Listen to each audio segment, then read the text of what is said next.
Welcome to Fragrance Alchemy.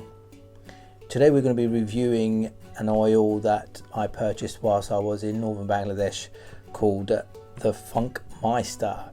And it's an oil that really kind of blew me away when I first was introduced to it because of the complexities and the notes and tones and the different facets that are in this particular oil, which stood out from a lot of the standard oils that I came across whilst I was there. My whole aim when I was there was to distill my own agarwood and create my own oil, but I'd gone at a wrong time of the year because it wasn't necessarily planned. I found myself in Bangladesh because of family purposes, but I ended up trying to make the most of the actual trip.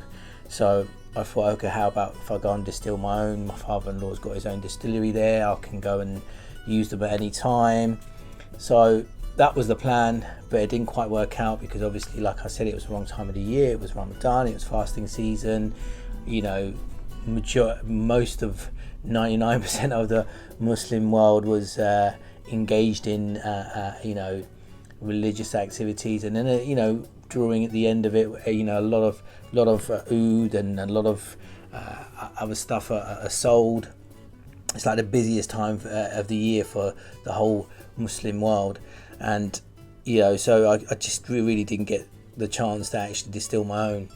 But I did get the chance to buy some materials. If you've seen in my previous videos, all the organic stuff I've come across, and this particular oil is distilled from organic oud or agarwood dust.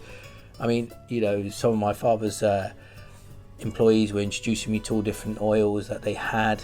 None of them really was anything that struck me out of the ordinary.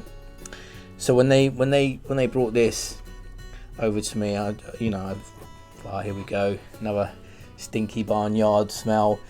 But actually, yes, it does have that kind of funk to it, but it's this kind of addictive funk, this kind of sexy addictive funk. It opens up with this kind of classic Bengali chocolate notes and tones there, but it's this sweet Bengali. The difference between the Bangla oud and the Hind and over the other side of the border in Assam is the Bangla oud tends to be a tiny bit more sweeter than your average Assami oud oils. But this one in particular is slightly different from your average. I mean, it opens up, like I said, with this sweet chocolatey notes, and then it's followed by this kind of floral notes in there, and then it just once you put it on your skin, magically it starts developing.